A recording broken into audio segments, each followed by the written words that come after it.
Welcome to Comm 10, the official podcast of the School of Communication at the University of Nebraska at Omaha. We bring you a fast-paced 10-minute spotlight on the voices, stories, and projects shaping journalism, media, and communication on our campus. 10 minutes, one story, all Maverick.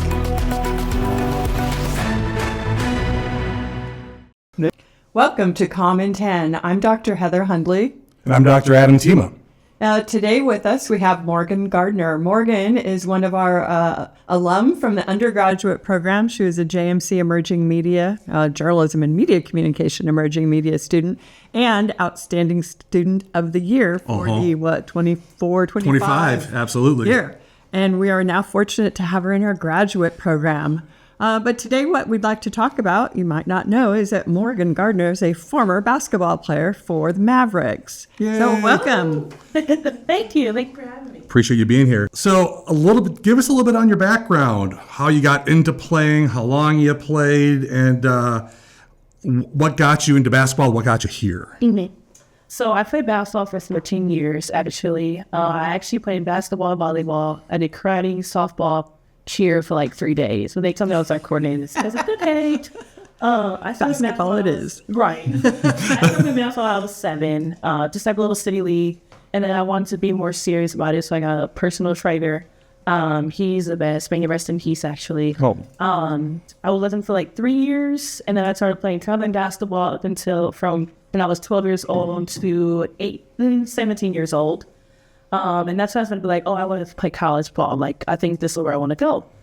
Then I got recruited the summer of my last year playing traveling basketball. I got offered from University of Nebraska, Omaha. And I was like, at first I didn't know Omaha wasn't like, where's... Oh, where were you? I was actually at a traveling basketball tournament.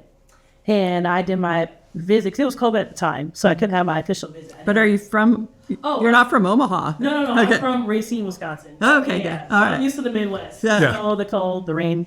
So, I took like a mini visit with my mom and I. We drove down here from Des Moines, Iowa. We were at a basketball tournament. About 2 hours, 2-ish hours. And then I committed actually on campus at Sarbanes. So, Cool. yeah. Then brought me here, obviously. So, yeah. Okay. Crazy journey. And you've been here ever since. Yeah, literally. Haven't left. Awesome. You found the gem known as UNO. Yeah. All right, cool. So what kind of experiences did you gain as a student athlete? Yeah, I gained a lot of experience, like work ethic. I think I've been so used to, I'm learning like mentally, like I usually get up early, like I get up at like 4 a.m. every day. So like I'm used to getting up 5 a.m. workout, 6 a.m. workout. So like my brain is constantly moving. And that's how I'm like timing wise. I get to my class that I teach now like 15 minutes early. It's just because my brain is naturally wired to just getting up early, being consistent, being prompt. And that's why my communication works well, professors and stuff like that. Because I'm used to meeting with coaches, teammates, strength and conditioning coaches, stuff like that. So I think I'm very grateful for what athletics have done for my... Yeah. So some of those skills you brought from the court to the classroom. Yeah, exactly. Yeah. Yes. Oh, that sounds like a great. That's a tagline. That's a freaking tagline. Write that down. That's your sports comm. That's your gig. You're So gonna write a book, okay? Cool. So I was just thinking about as we were walking over, UNO soccer is currently scrimmaging in the rain in 50 degrees. I was like, you never had to do that. So luckily for you. However, I had you as a student a couple of times, an undergrad, right? Yeah. Tell me about what the challenges are. We talked about what you got out of it. What's the challenge of being a student athlete? Yeah. I would just say finding time for yourself. My personal life, I have a lot of friends, family that want to see me, and it's kind of hard to visit. Like this past fall break, I had no idea what to do. I haven't had a fall break off in 4 years. Because you're practicing or competing. Or scrimmages. So I'm like, what is a fall break? Like, what do I do? Yeah. So just find the time between work life, personal life, athlete, being a student. Just overall, finding a balance. Cool. But also maintaining a presence in the classroom. So my professors get a chance to know me as a person. Sure. As an athlete. So that's what I would say about that. All right. Cool. Thanks. So what advice do you have for current student athletes, maybe future student athletes? I know a lot of people play in high school and then they don't go on to college to play, but for those that are considering it or have that opportunity? Yeah, I would say stick with it. A lot of I think only 1.3% from high school play college basketball. I'm pretty sure my statistic's right. I would say stick with it. It's going to be hard. It just is. But you have to, it's more of a mental challenge than it is a physical challenge. So stick with it. Talk to your professors. Talk to many advisors as you can. Just communication overall. It's my advice. Okay, so I know that like different sports have different regimens and all that sort of thing. So walk me through what it's like for a day for a women's basketball player. Like what time do you start and what's a daily schedule? Ish.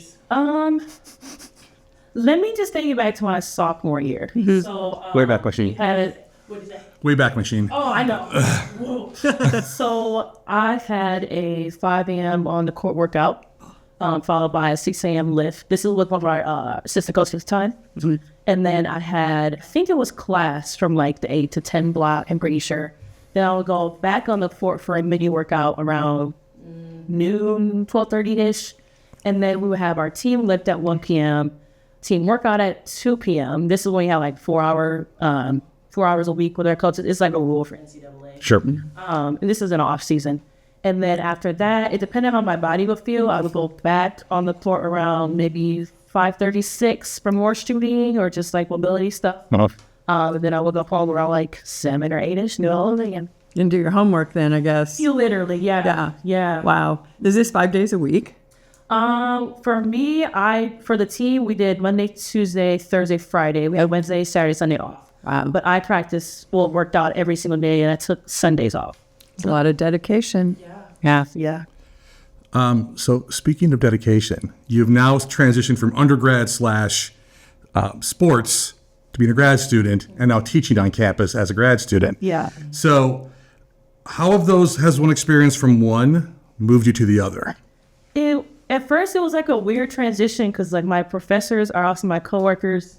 Sure. Like vice versa, and I'm teaching students. I never thought I would be able to teach students. I never saw myself doing that.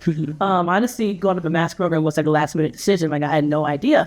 But I'm honestly grateful for all the professors I had, communicating with them and stuff like that, and my advisors, just giving me advice like, you got this. Like I didn't even think I can do it, honestly. I was like, there's no way.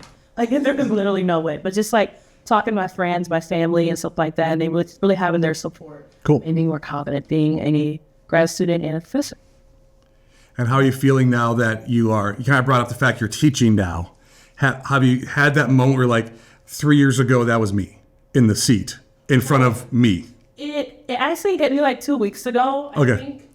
Just how my students react, I'm like, wow, it's the same way. Like, this is actually crazy.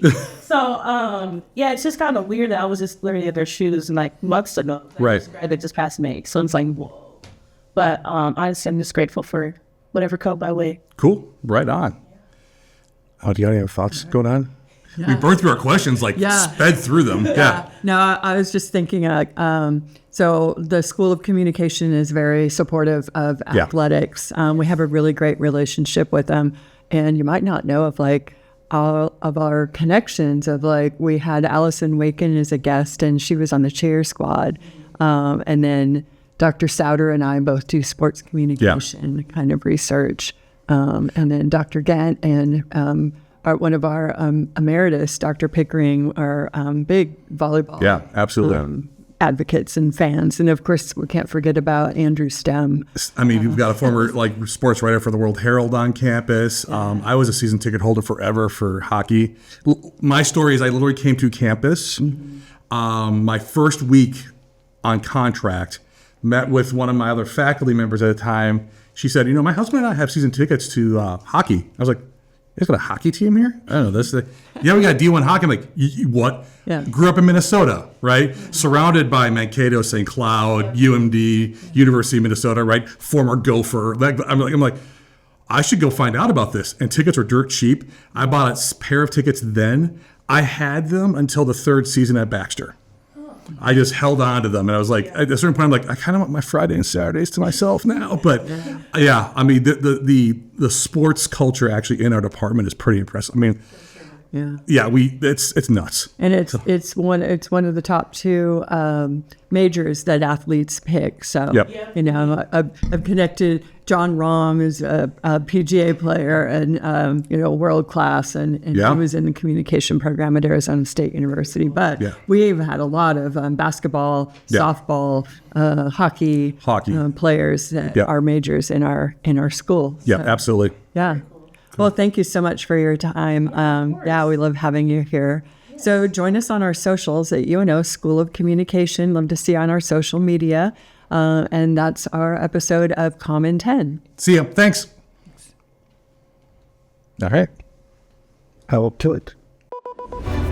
Thanks for listening to Comm in 10, a production of the School of Communication at the University of Nebraska at Omaha. New episodes drop every other week, so be sure to subscribe on Spotify, Apple Podcasts, or wherever you listen. And don't forget to follow the School of Communication on Instagram, TikTok, Facebook, and YouTube for the latest episodes and behind-the-scene updates.